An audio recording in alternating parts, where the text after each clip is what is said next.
No está en el otro libro.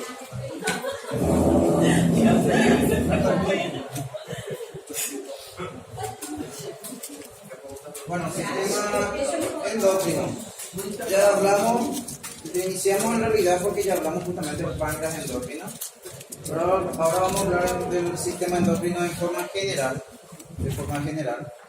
Y vamos a hablar entonces de cada una de las glándulas del sistema endocrino. Cada una de las glándulas del sistema endocrino.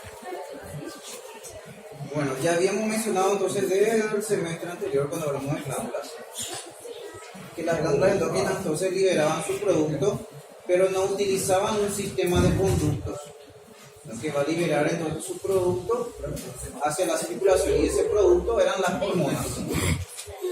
Ese producto entonces eran las hormonas. Esas hormonas, o sea, ahora vamos a expandir un poco ese concepto. Esas hormonas van a tener entonces diferentes mecanismos de control. De ahí que tenemos entonces un mecanismo de control hormonal endocrino,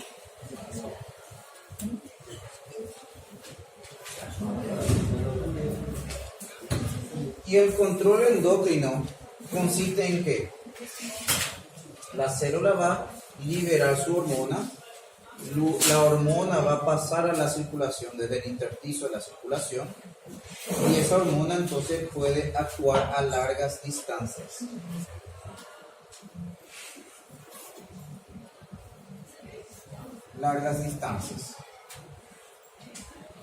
Otro mecanismo de control hormonal es el control parácrino.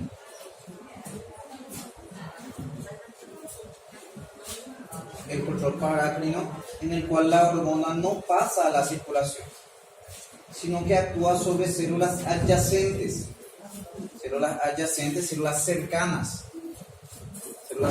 o sea, a cortas distancias.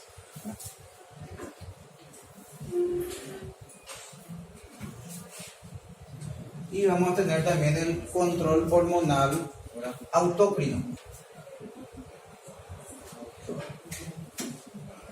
en el cual entonces la hormona que la célula libera actúa sobre sí misma. O sea que la propia célula tiene receptores para la hormona que libera. Entonces, endocrino libera hacia el intersticio, y del intersticio pasa a la circulación. Viaja entonces a largas distancias de esas hormonas. En el control parácrino libera la hormona, pero no pasa a la circulación, sino que va a actuar sobre células adyacentes, células que están cercanas, que tienen receptores específicos para esa hormona.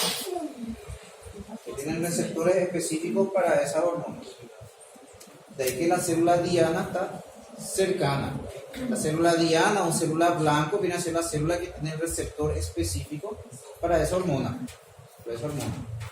Y el control autócrino, vamos a tener que la célula va a liberar la hormona y va a actuar sobre receptores que ella misma expresa. Control autócrino. Estos son entonces los mecanismos de control hormonal. De ahí entonces que podemos encontrar diferentes tipos de hormonas. Entre estas vamos a encontrar entonces las hormonas peptídicas, de naturaleza química peptídica.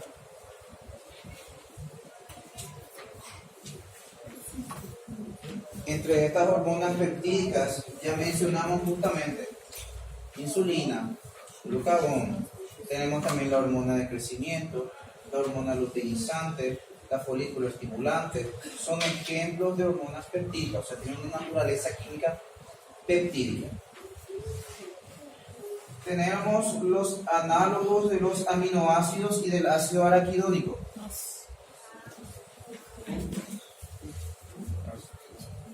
Voy a dejar así nomás porque se abrevia de la misma forma.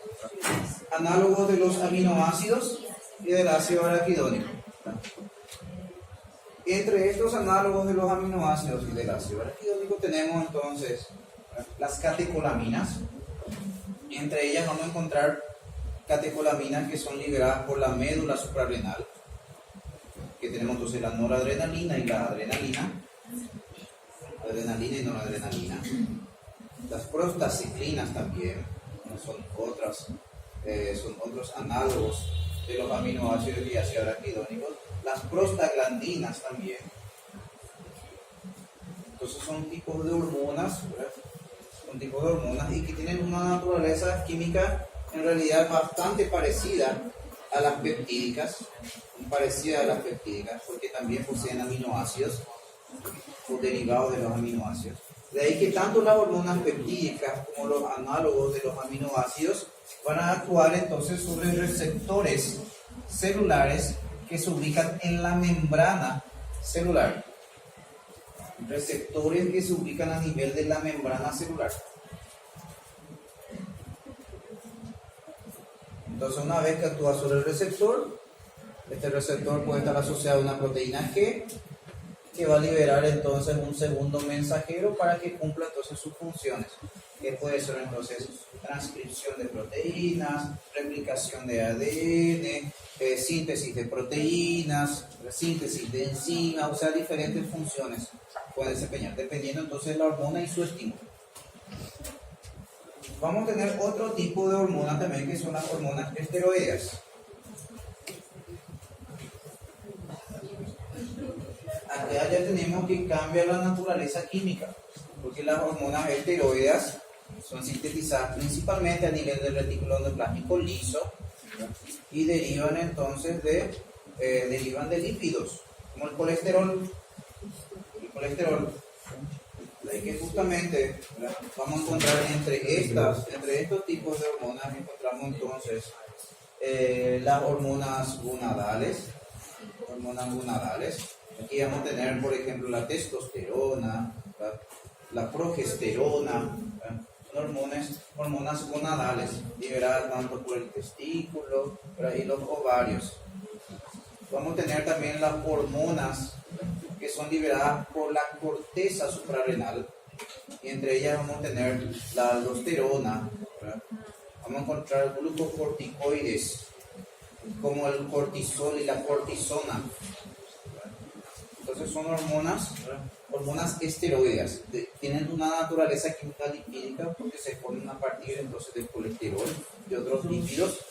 Por lo tanto, como tienen la misma naturaleza química que la membrana plasmática, pueden atravesar por difusión entonces la membrana plasmática y actuar sobre receptores intracelulares. O sea, no necesita un receptor en la superficie de la membrana porque puede atravesar la membrana plasmática. De ahí que lo que sí necesita es una proteína transportadora, porque como está formado por material lipídico, no es hidrosoluble. Entonces no puede transportarse en la circulación sin una proteína transportadora. O sea, eso es lo que necesita, ¿verdad? Necesita una proteína transportadora, ¿verdad? Y luego cuando llega, ¿verdad?, a la célula diana, ¿verdad?, se va a liberar entonces, ¿verdad?, la hormona directamente va a atravesar la membrana para actuar entonces sobre receptores intracelulares.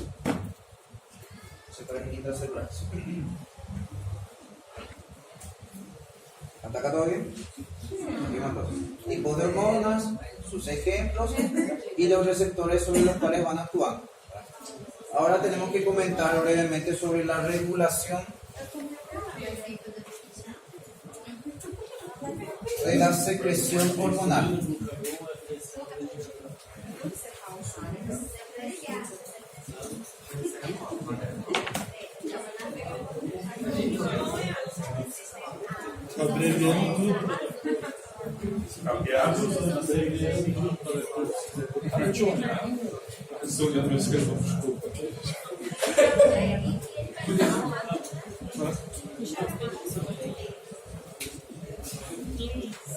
Regulación de la secreción hormonal.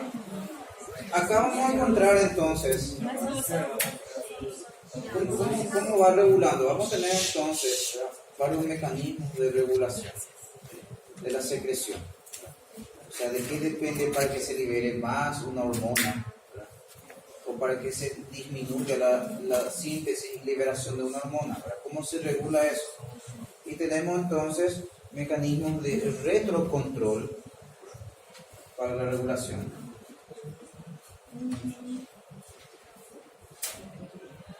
En nuestro libro le mencionan como retrocontrol, pero en la mayoría de los libros en realidad van a encontrar como retroalimentación. ¿Verdad? Retroalimentación.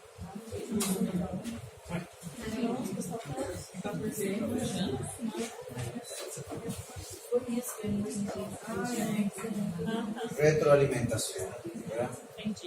Y por curiosidad miré una vez un libro, el Guyton de 1960, que es la sexta edición. Miré nomás para ver cuánto cambió a partir de esa fecha, ¿verdad? Y le da con el nombre de retroacción, es lo mismo, ¿verdad? Retroacción. Entonces pueden encontrar con esos términos. Professor, daí usando termos de 1997. En nuestro libro está como retrocontrol, y eso es lo que yo les voy a cobrar. Pero como yo sé que ustedes son curiosos y van a buscar en el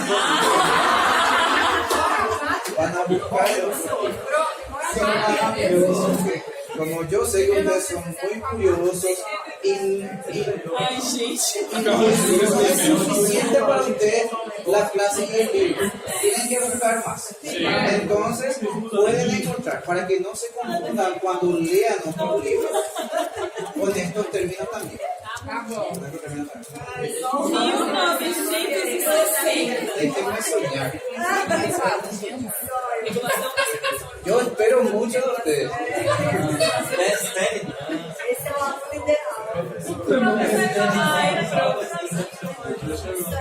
Bueno, retrocontrol. Vamos a tener entonces que ese retrocontrol se puede dar de dos formas. Vamos a tener entonces el retrocontrol positivo. El retrocontrol positivo y el negativo, lo que muestra. Positivo y negativo, ¿verdad? Vamos a comentar un poco del retrocontrol positivo. En realidad esto explica en un párrafo en el libro, de ahí que no queda bien claro. De nuestro libro. De ahí que voy a explicar con ejemplos sencillos para que se entiendan. Con ejemplos sencillos. Bueno, vamos a tener entonces el retrocontrol positivo. Vamos a hacer entonces un...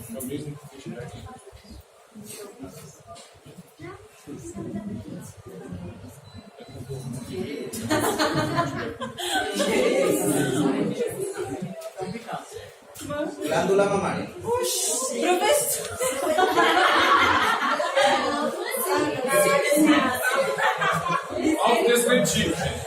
Recién nacido,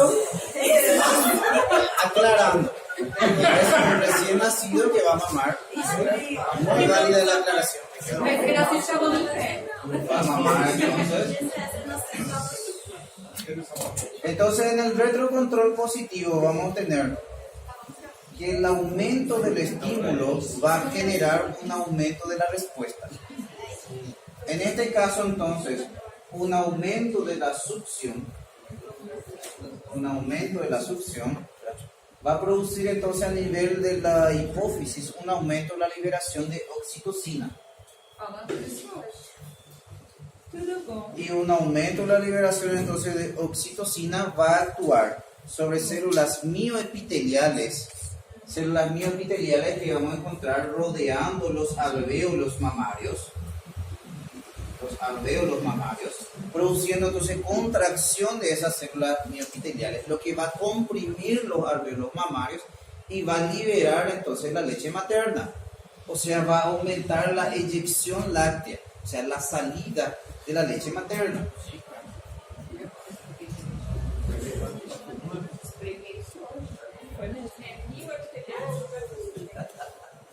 ¿En qué libro no vio eso? Meu trabalho é na zona Glándula mamaria. Isso eu estou provando. Bueno, aumentando entonces la eyección láctea. Bueno, de todas formas, yo sé que la imagen va a quedar grabada en el cerebro. Bueno, el aumento entonces de la succión aumenta entonces la liberación de oxitocina y va a aumentar la eyección láctea. O sea, más estímulo, mayor respuesta. Y mientras más succión, mayor liberación. De ahí que justamente la importancia de la educación, justamente cuando van a hacer sus consultas, ¿verdad? Siempre se aprovecha para realizar entonces una educación con respecto a las técnicas adecuadas de amamantamiento, ¿verdad? Que justamente van a favorecer, ¿verdad?, a que ocurra este proceso de retrocontrol positivo, ¿verdad? Porque tiene que haber una succión adecuada, ¿verdad? Una succión adecuada para que ocurra entonces un aumento de la oxitocina y un aumento de la eyección láctea. O sea, es eyección y no producción. No producción. La producción se debe a otra hormona que vamos a ver también enseguida. O sea, esta es la eyección nada más. Eyección. Así también, si hay menos succión, hay menos respuesta. Menos estímulo, menos respuesta. Entonces, eso también es un retrocontrol positivo. Porque tanto estímulo como respuesta se dan en el mismo sentido. Estímulo y respuesta se dan en el mismo sentido. Y a eso nosotros llamamos retrocontrol positivo. Estímulo y respuesta se dan en el mismo sentido. O sea, más para más o menos para menos. Más para más o menos para menos, sí. Justamente para no confundir, no porque hay menos succión, menos eyección va a ser retrocontrol negativo. No es así. Entonces, se dan estímulos y respuestas entonces en el mismo sentido. Eso es el retrocontrol positivo. Otro ejemplo, en realidad este mecanismo de retrocontrol es el menos utilizado por el cuerpo. Aquí tenemos muy pocos ejemplos justamente de lo que sería el retrocontrol entonces positivo. Bueno, vamos a tener entonces mucha imaginación. Este es un útero.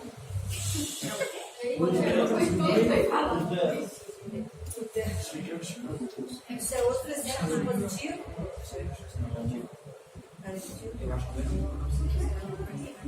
O ninho. Meu Deus do céu. Compreendi a vossa mensagem. Cadê a vossa mensagem? Seria o quê? Anomalia. É que eu também ligo, aí eu não sei se é certo. O ninho com malformações não deixa de ser um ninho. Aquilo aí é o quê? No hay hijo feo para la mamá. No hay hijo feo para la mamá. Bueno, vamos a tener entonces. Esto es una vagina, cuando es vagina. Cuello uterino, bueno, acá tendría que estar la trompa de falopio. Bueno, entonces vamos a tener que en el momento del parto lo que va a hacer es la cabeza, ¿qué tal? Va a encajar a nivel de la pelvis, lo que va a comenzar a dilatar el cuello uterino. Va a haber entonces dilatación, borramiento, y mientras más dilatación, ¿verdad?, vamos a tener que también, ¿verdad?, a mayor dilatación, vamos a tener también que se va a liberar mayores cantidades de oxitocina justamente. Esse é positivo também, né? Sí, seguimos en positivo. Y eso va a aumentar también la contracción del miometrio. Não, a contração anterior não. Mas isso Entonces el miometrio, o sea, esa oxitocina va a actuar entonces sobre el músculo liso, ¿verdad?, de nuestro útero, sería el miometrio, ¿verdad?, aumentando la contracción. O sea, mientras más se dilate, más contracción. Más se dilata, más contracción. Y eso hablamos entonces de retrocontrol también positivo, ¿verdad?, retrocontrol positivo. Por eso justamente hay alteración en el trabajo de parto, ¿verdad?, cuando tenemos situaciones viciosas, por ejemplo un feto en posición transversa, en donde no encaja, no dilata y no estimula. No encaja, no dilata, no estimula, entonces no entra en trabajo de parto. No entra en trabajo de parto porque no hay el estímulo. No hay estímulo. Entonces menor estímulo, menor dilatación, menos respuesta. Menos respuesta. Entonces tiene que encajar justamente para que haya la dilatación. o primeiro estímulo é encaixar. Dilatación. Encajar, va a dilatar, ese encajamiento va a permitir que se dilate el cuello uterino, ¿verdad?, y esa dilatación produce la liberación también de oxitocina, lo que va a aumentar la contracción entonces de la musculatura uterina, para que progrese entonces por el canal del parto. Retrocontrol positivo. Otro ejemplo bastante sencillo. Vamos a encontrar entonces que ya sea algún neurotransmisor o una hormona puede actuar sobre un receptor, sobre la membrana celular, que puede estar asociado a un canal que va a permitir entonces que ingrese cargas positivas al interior de la célula, que va a cambiar el voltaje en el interior de la célula, haciendo que canales activados por voltajes se activen, se abran, permitiendo el ingreso de más carga positiva, y cambia el voltaje que va a dejar que entre más carga positiva y se va a propagar entonces el estímulo. Entonces eso también es otro ejemplo de retrocontrol positivo, la despolarización de la membrana.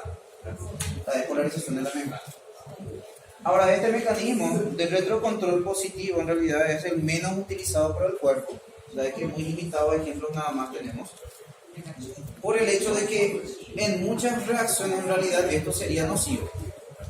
En muchas reacciones serían nocivos justamente estos efectos. O sea, podrían producir daño. Por ejemplo, cuando vamos a tener entonces, en un caso de pérdidas sanguíneas, disminuye la volemia, va a disminuir la presión, el corazón va a disminuir su bombeo, lo que va a disminuir más todavía la volemia y va a disminuir más todavía la presión hasta que muera. Llega el shock hipovolémico. Ahí va de menos para menos hasta la muerte. Entonces en realidad en la mayoría de las reacciones, ¿verdad? Eso no sería positivo en realidad, o sea, no sería beneficioso para el cuerpo, ¿verdad? Ese mecanismo de retrocontrol positivo, ¿verdad? O sea, no podemos tener, ¿verdad?, una estimulación de la insulina de forma indefinida hasta que la glicemia llegue a cero, ¿verdad? Porque eso también nos va a matar. Entonces no podemos utilizar este retrocontrol positivo, ¿verdad?, en la mayoría de los casos, ¿verdad? Y tampoco vamos a poder tener una estimulación continua del glucagón, porque el ascenso de la glicemia también va a producir alteraciones. De ahí entonces que se trata de regular las concentraciones. De ahí que el mecanismo más utilizado por el cuerpo es el retrocontrol negativo. El mecanismo más utilizado.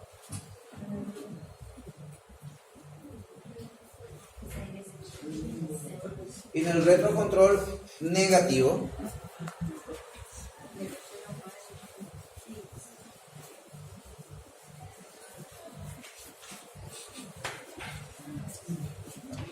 voy a dar justamente la mayoría de las glándulas endócrinas utilizan este mecanismo de retrocontrol, que es el retrocontrol negativo, y es el mecanismo más utilizado en el cuerpo.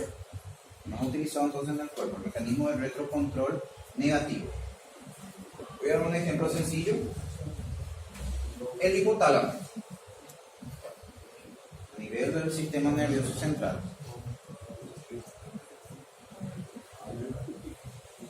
El hipotálamo libera neurosecreciones que estimulan otra glándula que es la hipófisis.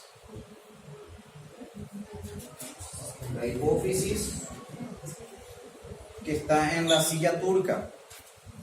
¿La silla turca en qué hueso encontramos? En el esfenoides. Hipófisis. Entonces el hipotálamo estimula la hipófisis a través de una hormona que enseguida vamos a ver cuando hablamos de hipófisis realmente ya cuáles son esas hormonas. Ahora solamente para entender el concepto. Entonces a través de una hormona el hipotálamo va a estimular la hipófisis. La hipófisis a su vez libera hormonas para estimular diferentes glándulas. Vamos a dar el ejemplo de una de ellas, que es la tiroides. Va a estimular entonces la tiroides. Y la tiroides, como respuesta, entonces va a aumentar las cantidades de hormonas tiroides, que vamos a ver también enseguida por eso.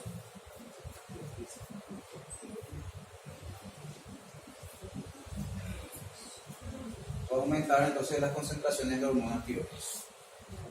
Ahora, este aumento de las concentraciones de hormonas tiroides es detectado entonces a nivel del hipotálamo,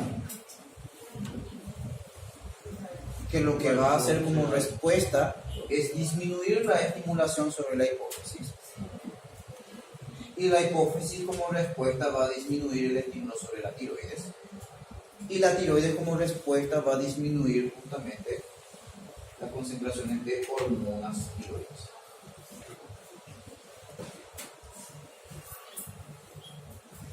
Y esa disminución de las hormonas tiroides es detectado nuevamente por el hipotálamo, que va a volver a estimular. O sea, el estímulo es el aumento de las hormonas. El aumento de las hormonas va a producir entonces una disminución de la estimulación y como respuesta una disminución de la cantidad de las hormonas. Y la disminución de las hormonas va a producir entonces como respuesta un aumento de la estimulación y un aumento de la cantidad de las hormonas. Entonces, acá vamos a tener que el estímulo y la respuesta están en sentidos contrarios. Y eso es retrocontrol negativo. Estímulo y respuesta se encuentran en sentidos contrarios. O sea, de más para menos o de menos para más. De menos para más. Y a eso llamamos entonces retrocontrol negativo. Por eso justamente cuando disminuye la glicemia se activan mecanismos para que vaya aumentando. El aumento de la liberación de glucagón, que va a hacer que aumente nuevamente los niveles de glicemia. Y el aumento de la glicemia va a activar mecanismos, que sería el aumento de la liberación de insulina, para que disminuya la glicemia. O sea, estímulo y respuesta se dan entonces en sentidos contrarios. Y a eso llamamos entonces retrocontrol negativo, porque trata de mantener los niveles constantes. Trata de mantener entonces los niveles constantes dentro del límite de la normalidad. ¿Se entendió entonces los conceptos de retrocontrol positivo y retrocontrol negativo?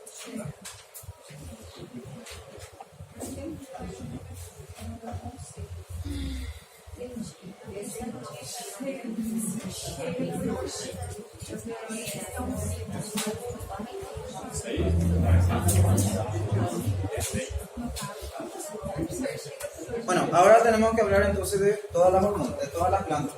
Sí. Cessou o estímulo e cessou a produção. É isso. ¿Cómo? Consequentemente, ela diminui. ¿Cómo? En el positivo, ¿qué tiene? Cessou o estímulo, cessou a produção. Ou Sí. tem a O sea, justamente diminuição menos de estímulo, menos respuesta. Y más estímulo, más respuesta. O sea, estímulo y respuesta se dan en el mismo sentido. Más para más o menos para menos. Mientras que en el retrocontrol negativo, estímulo y respuesta se dan en sentidos contrarios. Más para menos y menos para más. ¿Verdad? De eso se trata. O objetivo não é parar, o objetivo é sempre manter uma produção constante. Exactamente. Por eso es el mecanismo más utilizado a nivel del cuerpo. Por eso viene a ser el mecanismo más utilizado. Entra nesse contexto a parte de feedback positivo e negativo. ¿Cómo? Entra dentro desse contexto o feedback positivo e negativo. Sí, sería lo mismo en inglés. Sim, En inglés. é por causa do caso de genético trabalhar com os hormônios da população, que é o LH, FSH. Sí, sería en inglés. Lembra a mesma coisa?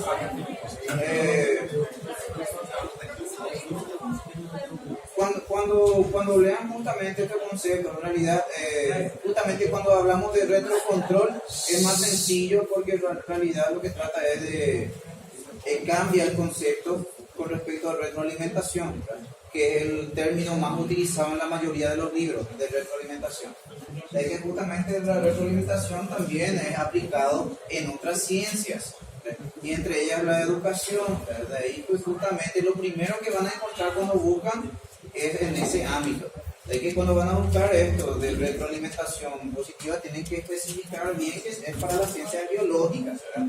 No para otras ciencias, porque van a encontrar otras cosas, ¿verdad? Claro, eso por el hecho de que en una ocasión ya había pedido, ¿verdad? un trabajo sobre eso y me trajeron, ¿verdad? Justamente de que retroalimentación positiva es la estimulación que se realiza hacia el alumno y retroalimentación negativa es cuando se le más o menos se le hiere al alumno con una descripción, ¿verdad? Entonces también se aplica en las ciencias de la educación, ¿verdad? Ese concepto de retroalimentación, ¿verdad? Por eso cuando leen y principalmente cuando están googleando tienen que especificar bien de qué se trata, ¿verdad? De qué se trata, ¿verdad? Porque en ese caso van a encontrar retroalimentación positiva, viene un alumno, se aplaza y en vez de ponerle reprobado, ¿verdad? Porque la retroalimentación negativa sería reprobado, ¿verdad? Entonces el alumno se siente mal y ese le estimula para rendir mejor el próximo examen. Sin embargo, en la retroalimentación positiva, si hablamos de educación, ¿verdad? En vez de ponerle reprobado, yo le pongo: tú puedes, sigue adelante, esfuérzate más. Entonces, ustedes van a encontrar eso cuando buscan retroalimentación, ¿verdad? Por eso tienen que especificar que es para las ciencias biológicas. Cuando es para retroalimentación para control hormonal, ahí buscan, ¿verdad? Entonces, no retroalimentación así nada más, ¿verdad? Porque le va a salir cualquier otra cosa, ¿verdad? Cualquier otra cosa le va a salir. Profe, que a gente tem várias literaturas. No, y por eso, le aclaro bien, ¿verdad? Porque una vez pedí un trabajo y me entregaron así. Me entregaron así. No sé si no se dieron cuenta que es totalmente otra cosa, ¿verdad? Pero bueno. Entonces, no sé si yo no aclaré bien, no hacía falta aclarar, ¿verdad? Pero bueno, ¿verdad? Entonces vamos a hablar de los diferentes tipos de hormonas, de glándulas. La hipófisis, la glándula pineal, la tiroides, paratiroides, el páncreas que ya comentamos, las glándulas suprarrenales, o varios intestículos que vamos a comentar en aparato reproductor. En aparato reproductor. Bueno, empezamos. Tenemos que hablar entonces sobre el eje hipotálamo hipofisario. ¿En qué consiste entonces este eje hipotálamo hipofisario? Porque justamente el hipotálamo y la hipófisis van a ejercer un control sobre otras glándulas endócrinas. Ejercen entonces un control sobre otras glándulas endócrinas. De modo entonces que el hipotálamo va estimulando la hipófisis y la hipófisis va estimulando entonces las diferentes glándulas, ¿verdad? Las suprarrenales, la tiroides, el aparato osteoartromuscular, las gónadas, las mamas, el útero, ¿verdad? Entonces va a actuar sobre diferentes órganos y entre ellas